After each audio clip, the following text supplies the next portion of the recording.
आगे बढ़ते हैं हम। प्रस्कण्व काण्व, ये ऋषि, इनके मंत्र चारों वेदों में संग्रहित हैं। ये लेकिन यजुर्वेद और अथर्ववेद में प्रायः ऋषियों के नाम अपत्यार्थक पद से रिक्त हैं। इनके साथ काण्व गोत्रीय पद हैं और ऋग्वेद के ये जो 1, 44, 50 और 8, 49, 9 और 95 सूक्त, 995 सूक्त के दृष्टा प्रस्कण्व काण्व है। बृहद देवता 685 में प्रस्कण्व द्वारा पृषद्र को धन देने का प्रतिपादित किया गया है। आचार्य सायण ने इन्हें कर्मपुत्र कहकर निरूपित किया है। हम लोग को ध्यान रखना चाहिए, यहाँ बार बार जो है मंत्रों के दृष्टा आ रहे हैं, मंत्रों के सृष्टा नहीं। कि मंत्र जो शक्तियां हैं, जो प्रवाह हैं, वो पहले ही से विराजमान थे, इन्हें बस देखा गया है, इनकी अनुभूति गई है। बहुत गहन तपस्या करके या बहुत गहन ध्यान में या बहुत समाधि की अवस्था में इन्हें बस देखा गया है या इनकी अनुभूति की गई, इन शक्तियों की, इन प्रवाह की, इस चेतना की। तो इसीलिए मंत्र के दृष्टा हैं, मंत्र के सृष्टा नहीं। ठीक इसी चीज को आदरणीय सुधांशु त्रिवेदी जी ने भी कहा है अपने ओरेट्री में। उनके यूट्यूब में कुछ जगह है कि ऋषियों को मंत्रों का दृष्टा कहा गया है, सृष्टा नहीं। हम सभी इसी तरह से देखेंगे कि मधुश्चंदा वैश्वामित्र हैं और ये हमें विश्वामित्र गोत्रीय में उनके पुत्र हैं, तो इन्हें आचार्य सायण ने विश्वामित्र पुत्र के रूप में प्रमाणित किया गया है। मरुद्गण हैं, तो मरुद्गण जो ऋषि हैं आदि, ये बहुत जो है मंत्र दृष्टा के रूप में इनका ये है कि ये बहुत ताकतवर ऋषि लोग हैं और ये वायु से संबंधित है थोड़ा, और ये युद्ध कला में बहुत कौशल है। इनका जो कौशल है युद्ध कला है, जो ऋषि मरुद्गण है। मेधातिथि काण्व है। ऋग्वेद के कुछ सूक्त में इनके प्रमाण हैं। रोमशा है, रोमोवाली, ये ऋग्वेद की ऋचा और अनेक मंत्रों की दृष्टि हैं। ध्यान रखिएगा, जो कहते हैं कि स्त्रियां वेद नहीं पढ़ सकती, स्त्रियों को जनेऊ का अधिकार नहीं है, स्त्रियों को गायत्री का अधिकार नहीं है और स्त्रियां कुछ नहीं कर सकती, ये पाप लग जाएगा, पुण्य हो जाएगा, है ना, तरह तरह की बातें हैं समाज में, तो देख लीजिए। ठीक है। लोपामुद्रा, अपाला, अश्वघोषा, उभय भारती, रोमशा, शाब्दिक अर्थ होता है रोमों वाली। ऋग्वेद की एक ऋचा, एक एक क्लू से बात कर रहे हैं, ठीक है, एकदम फैक्चुअल बात कर रहे हैं। देख लीजिएगा पलट के, ऋग्वेद का मंडल 1 और उसका 126 है और मंत्र उसका 7 है, सूक्त 7 है। ठीक है। एवं साम वेदों के अनेक मंत्रों की दृष्टि है। मंत्र दृष्टि है, मंत्र सृष्टि नहीं है।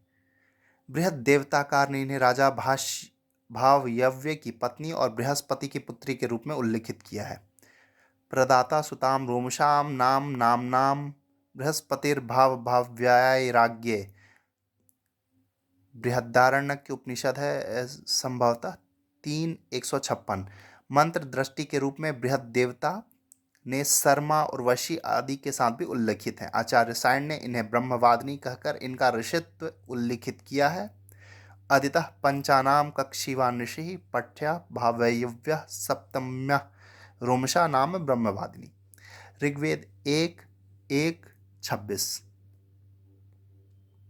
सायण भाष्य, आचार्य सायण ने इनको ये संबोधित किया इसी तरह ब्रह्मवादिनी कह के। माँ रोमशा या ऋषि रोमो वाली जो मंत्र दृष्टि हैं, तो माँ को प्रणाम करते हैं। देखिए अगला जो नाम है लोपामुद्रा ही है ना, अगला नाम लोपामुद्रा ही। मंत्र दृष्टि ऋषिकाओं में लोपामुद्रा का महत्वपूर्ण स्थान है। यह ऋषि अगस्त्य की पत्नी थी, जिन्होंने मंत्र दृष्टि ऋषिका के रूप में नारियों के गौरव को प्रवर्धित किया है। ऋग्वेद 1:169 1179 सूक्त की प्रथम 2 ऋचाओं तथा यजुर्वेद 17, ठीक है, मतलब 17वां मंडल 11वां और 36-20 कंडिकाओं की ऋषत्व इन्हें प्राप्त है। अगस्त्य ऋषि द्वारा दृष्टा ऋचा ऋग्वेद में लोपामुद्रा उल्लिखित हुई हैं। ऋषि अगस्त्य, ऋषि पत्नी लोपामुद्रा और इनके शिष्यगणों द्वारा दृष्ट इस सूक्त के दर्शन का उल्लेख बृहद देवताकार ने 4:59 और 59, यह है जो है 4, 5, 7 और 59, 457, 59 में किया है। आचार्य सायण ने इनके भी ऋषित्व को प्रमाणित किया है। अत्र त्रयाणाम द्रह्वाणाम लोपा मुद्रागस्त तस्त्रिव्यय दृष्टवत्तात एवर्षया। ऋग्वेद सायण भाष्य।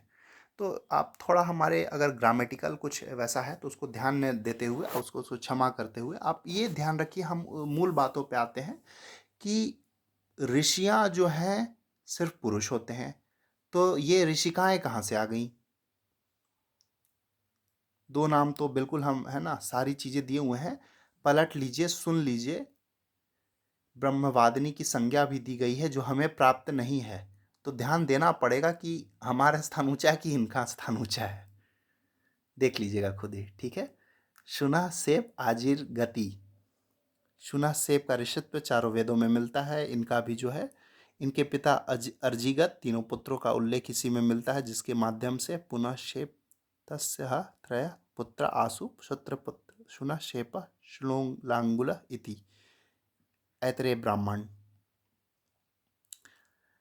में इंद्रदेव द्वारा शुनः शेप को स्वर्णमय रथ प्रदान करने का उल्लेख है। आचार्य सायण ने इन्हें अजिगर्त का पुत्र कर निरूपित किया है।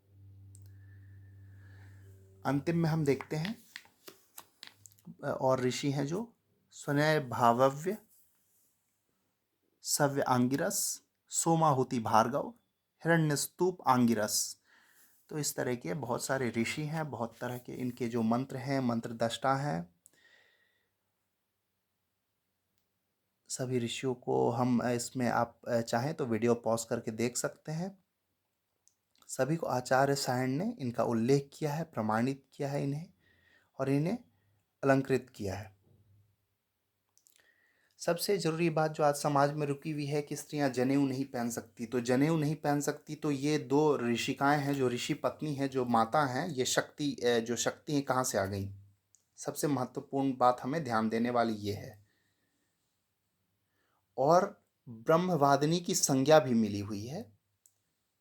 ध्यान दीजिएगा किसी स्त्री पर टिप्पणी करने से पहले कि अपवित्र होती है। बहुत बहुत प्रणाम, बहुत बहुत आभार।